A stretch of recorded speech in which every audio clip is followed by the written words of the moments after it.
Pada tanggal 14 Agustus 1945, Jepang menyerah tanpa syarat kepada sekutu. Berita tentang kekalahan tersebut sangat dirahasiakan oleh Jepang. Bahkan, semua stasiun radio disegel oleh Jepang. Tapi ternyata siaran tersebut tertangkap di Indonesia dan Sultan Syahrir mendengarnya.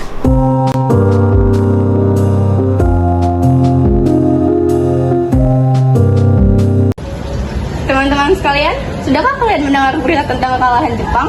Belum kawan, kau tahu dari mana itu? Barusan saya Sukarni berkumpul dengan Syahrir. Dia mendengar kabar berita tentang kekalahan Jepang dari radio. Berarti negara kita sekarang dalam kondisi vacuum of power. Betul sekali, makanya kita harus memanfaatkan kondisi dengan baik. Kita harus segera memproklamasikan kemerdekaan. Tepat sekali. Kalau begitu, kita harus membagi tugas. Wikana dan Khairul, kalian pergi ke kediaman Soekarno untuk menyampaikan pesan ini. Lalu, saya dan Bung Darwis akan memerintahkan pemuda lainnya untuk merebut kekuasaan dari Jepang.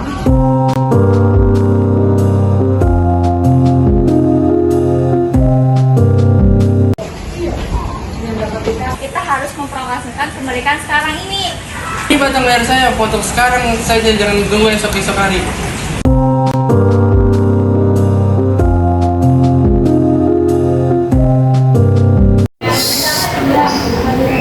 Bagaimana ini para pemuda menuntut memproklamasikan kemerdekaan? Itu benar, namun kita terlalu masih dini untuk memproklamasikan kemerdekaan. Selain itu kita bersiap dan masih membutuhkan bantuan dari Jepang.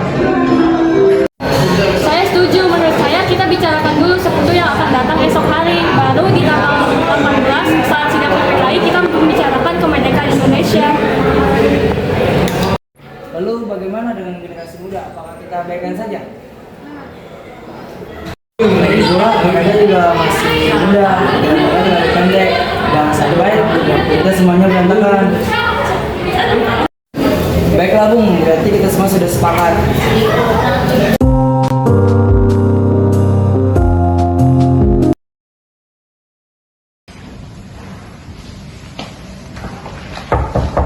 Assalamualaikum. Waalaikumsalam. Ada apa saudara datang pagi-pagi seperti ini? Kami bermaksud membawa Anda dan Soekarno untuk ikut kami ke tempat pengasingan. Tempat pengasingan? Apa maksud saudara? Ya, kami akan membawa kalian berdua ke tempat pengasingan untuk menghindari bentrok antara rakyat dan Jepang. Baiklah, kami akan ikut. Sebaiknya Ibu Fatmawati dan anak Anda turut serta Bung untuk menjamin keselamatan mereka. Baik, saya akan mengajak mereka.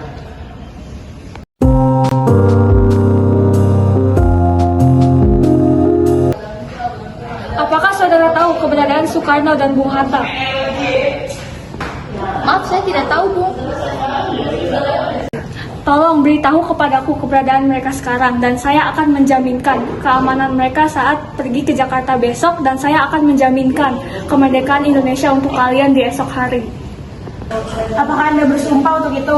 Kau bisa percaya kepadaku, Nak. Hei Nak, tolong antarkan kami ke Rengas Dengklok. Saya mengerti perhitungan Anda berdua mengenai proklamasi ini. Kita memang belum mempertimbangkan situasi ini dengan matang, tapi saya percaya kita dapat bangkit dan memanfaatkan situasi ini. Kesempatan tidak akan datang dua kali, Bung. Apa yang mereka katakan adanya dan saya mendukung mereka. Tetapi, apakah kita bisa? Akankah ini semua akan dilakukan? Tentu mungkin, Bung, asal kita berusaha sebaik mungkin dan kita dapat menemukan jalan keluarnya. Lagi pula pemuda di Jakarta sedang menyusun strategi untuk mencegah serangan dari Jepang ataupun sekutu yang tidak menerima proklamasi bangsa kita. Baiklah, saya setuju. Kita akan memproklamasikan kemerdekaan dengan tidak ada campur tangan Jepang.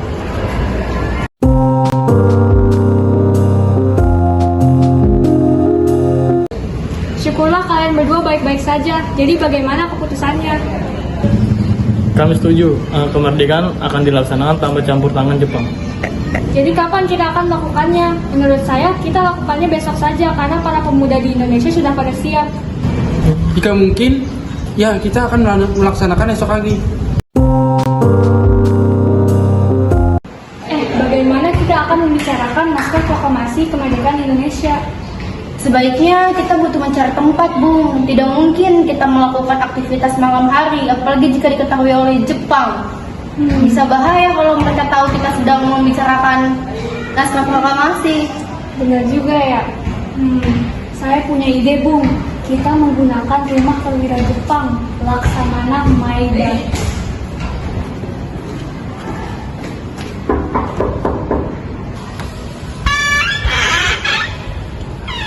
Selamat malam, ada apa, Bung?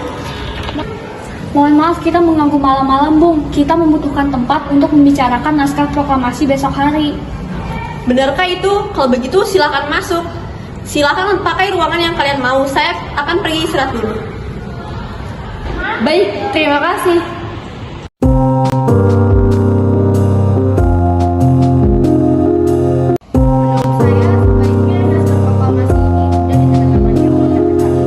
Memang kenapa?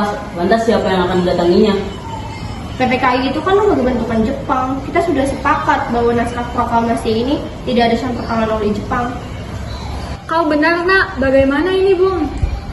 Apakah dari kalian punya pendapat untuk menyelesaikan masalah ini?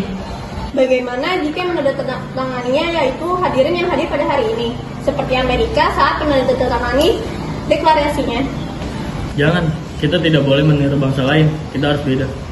Lalu bagaimana ini, Bu Karno? Karena ini berkat bangsa-bangsa Indonesia, oleh karena itu atas nama bangsa Indonesia. Saya setuju dan saya punya usul. Bagaimana jika teks ini ditandatangani oleh dua orang saja, yaitu Anda dan Bung Hatta, sebagai perwakilan dari bangsa Indonesia? Bagaimana? Usul yang bagus, bagaimana hadirin? Setuju. Tolong kau petik proklamasi ini dan jaga baik-baik. Baik, Bung.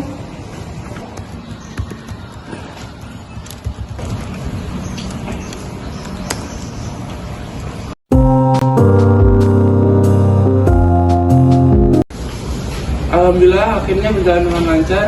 Terima kasih Ibu telah menemani saat-saat cukup menguras tenaga hari ini. Iya, terima kasih Gusti Allah telah memberikan jalan kepada bangsa kita untuk memproklamasikan kemerdekaan. Oh iya Pak, apakah kalian sudah merencanakan proklamasi besok yang akan berlangsung? Sudah, kita akan mengadakan upacara bendera yang nanti diiringi oleh lagu Indonesia Raya Bung Supratman.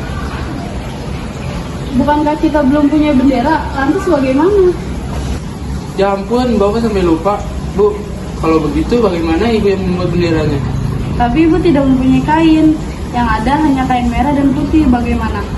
Tentu saja, buatlah bendera sederhana. Yang penting kita sudah menyediakan.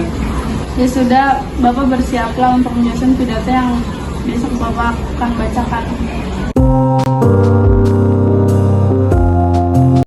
Trimurti, tolong kibarkan bendera merah putih ini sebagai tanda kejayaan bangsa. Siap, Bung. Saya akan menyuruh anak didik saya untuk mengibarkannya.